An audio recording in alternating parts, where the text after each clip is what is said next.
सघोषो धार्तराष्ट्राणाम्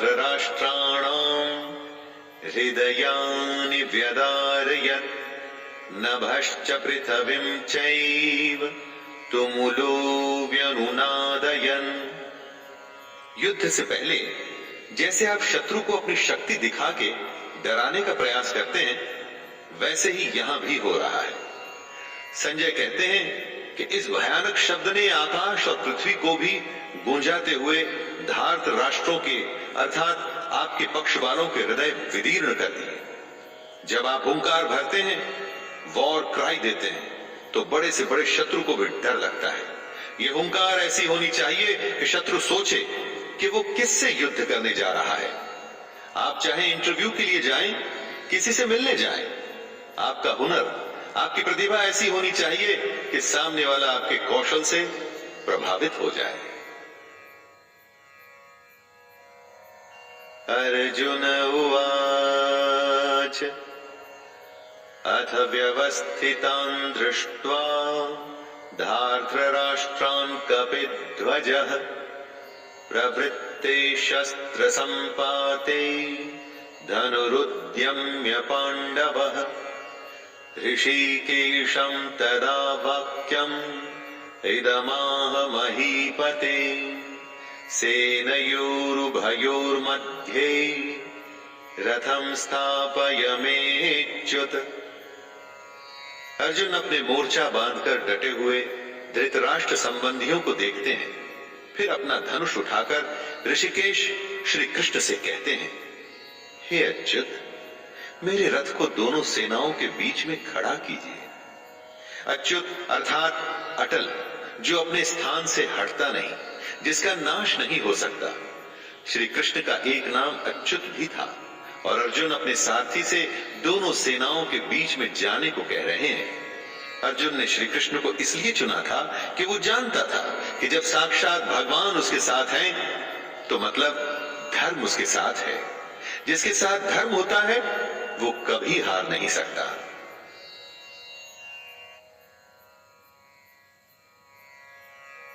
यावदेतान् निरीक्षेऽहम् योद्धुकामानवस्थितान् कैर्मया सह योद्धव्यम् अस्मिन् रणसमुद्यमे। आज के जीवन का यह सबसे बड़ा ज्ञान है दोस्तों। युद्ध कोई भी हो सकता है, किसी भी प्रकार का, पर्सनल या बिजनेस से जुड़ा हुआ, लेकिन दोनों पक्षों के बीच में जाकर आप युद्ध की सही अवस्था के बारे में जान सकते हैं। अर्जुन श्री कृष्ण से कहते हैं कि हे कृष्ण, जब तक मैं युद्ध क्षेत्र में डटे हुए युद्ध के अभिलाषी इन विपक्षी योद्धाओं को भली प्रकार देख न लूं कि इस युद्ध रूपी व्यापार में मुझे किन किन के साथ युद्ध करना योग्य है, तब तक इस रथ को यहीं खड़ा रखिए। हमें भी दोस्तों, जी हां, हमें भी इसी तरह अपनी समस्या के बीच में खड़े हो उसे भली भांति देखना और परखना चाहिए और तभी निर्णय लेना चाहिए।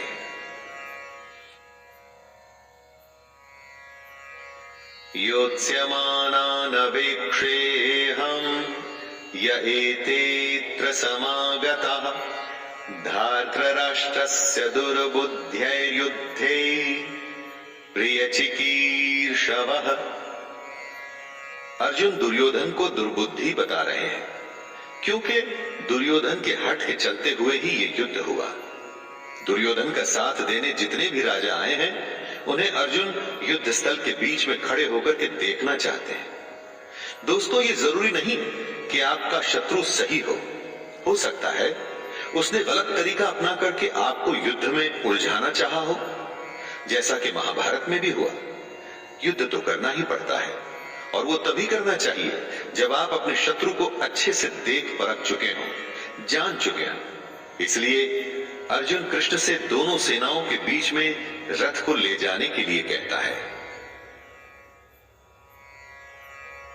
संजय उवाच एवमुक्तो ऋषिकेशो गुडाकेशेन भारत सेनयोरुभयोर्मध्ये स्थापयित्वा रथोत्तमम् भीष्मद्रोण प्रमुखतः सर्वेषां च महीक्षिताम् उवाच पार्थ पश्यैतान् समवेतान् कुरुनिति।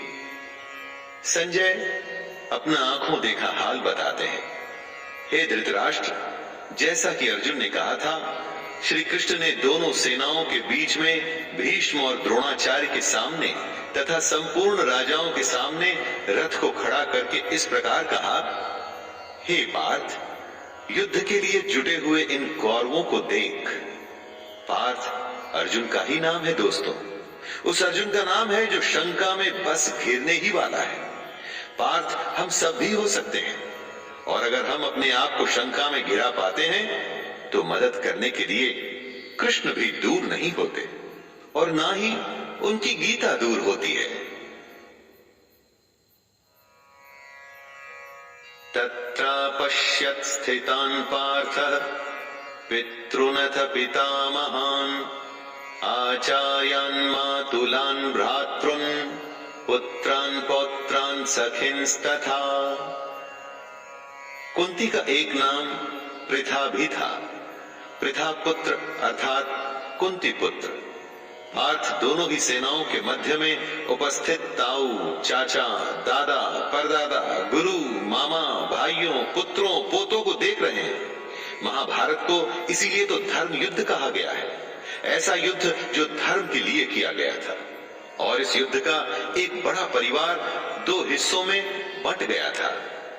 आधे सगे संबंधी एक तरफ और आधे दूसरी तरफ।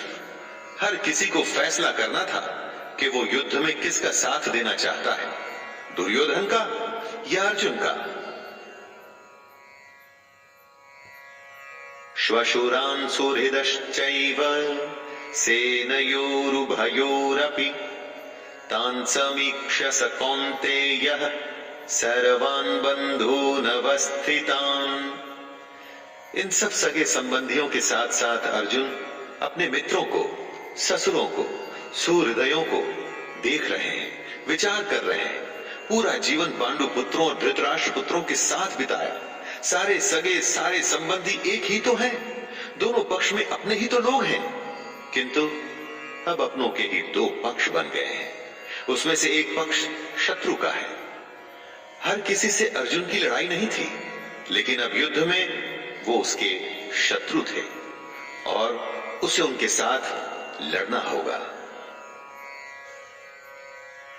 अर्जुन उवाच कृपया परयाविष्टो विषीदत्रिदमब्रवीत् दृष्टेवमं स्वजनं कृष्ण युयुत्सुं समुपस्थितिम्।